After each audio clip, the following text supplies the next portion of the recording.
the Nicomachean Ethics of Aristotle. Read and presented by George Pitropogiannakis. Book 1, Chapter 3. But to return from this digression, now of the chief good, i.e., of happiness, men seem to form their notions from the different modes of life, as we might naturally expect. The many and most low conceive it to be pleasure, and hence they are content with the life of sensual enjoyment.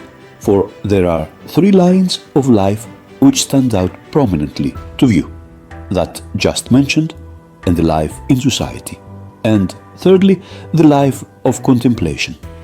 Now, the many are plainly quite slavish, choosing a life like that of brute animals. Yet they obtain some consideration, because many of the great share the tastes of Sardanapalus. The refined and active again conceive it to be honor, for this may be said to be the end of the life in society.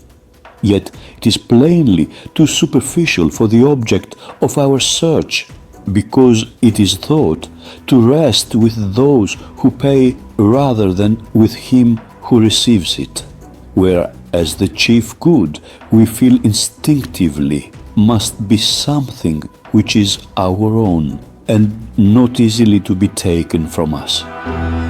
And besides, men seem to pursue honor that they may believe themselves to be good. For instance, they seek to be honored by the wise and by those among whom they are known, and for virtue. Clearly then, in the opinion at least of these men, virtue is higher than honor. In truth, one would be much more inclined to think this to be the end of the life in society.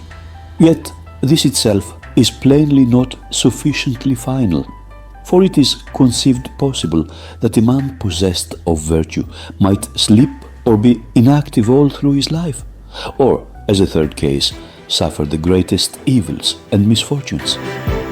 And the man who should live thus no one would call happy, except for mere disputation's sake. And for this let thus much suffice, for they have been treated of at sufficient length in my encyclia. A third line of life is that of contemplation, concerning which we shall make our examination in the following pages. As for the life of money-making, it is one of constraint, and wealth manifestly is not the good we are seeking, because it is for use, that is, for the sake of something further, and hence one would rather conceive the forementioned ends to be the right ones, for men rest content with them for their own sakes. Yet, clearly, they are not the objects of our search either, though many words have been wasted on them. So much, then, for this. Again, the notion of one universal good, the same that is in all things. It is better, perhaps, we should examine and discuss the meaning of it, though such an inquiry is unpleasant, because they are friends of ours who have introduced this idea. Still, perhaps, it may appear better, nay, to be our duty, where the safety of the truth is concerned, to upset, if need be, even our own theories, especially as we are lovers of wisdom, for since both are dear to us, we are bound to prefer the truth. Now, they who invented this doctrine of id did not apply it to those things in which they spoke of priority and posteriority, and so they never made any idea of numbers. But good is predicated in the categories of substance, quality, and relation. Now, that which exists of itself, i.e., substance, is prior in the nature of things to that which is relative, because this latter is an offshoot, as it were, and result of that which is. On their own principle, then, there cannot be a common idea in the case of these. In the next place, since good is predicated in as many ways as there are modes of existence, for it is predicated in the category of substance as God, intellect, and in that of quality as the virtues. and in that of quantity as the mean, and in that of relation as the useful, and in that of time as opportunity, and in that of place as abode, and other such like things. It manifestly cannot be something common and universal and one in all, else it would not have been predicated in all the categories, but in one only. Thirdly, since those things which range under one idea are also under the cognizance of one science, there would have been, on their theory, only one science taking cognizance of all goods collectively, but in fact there are many even for those which range under one category, for instance of opportunity or seasonableness, which I have before mentioned as being in the category of time. The science is in war, generalship, in disease, medical science, and of the mean, which I quoted before as being in the category of quantity. In food, the medical science, and in labor or exercise, the gymnastic science. A person might fairly doubt also what in the world they mean by vary this, that, or the other, since, as they would themselves allow, the account of the humanity is one and the same in the very man, and in any individual man. For so far as the individual and the very man are both man, they will not differ at all. And if so, then very good and any particular good will not differ, insofar as both are good. Nor will it do to say that the eternity of the very good makes it to be more good, for what has lasted white ever so long is no whiter than what lasts but for a day. No, the Pythagoreans do seem to give a more credible account of the matter, who place one among the goods in their double list of goods and bads, which philosophers, in fact, Piosippus seems to have followed. But of these matters let us speak at some other time.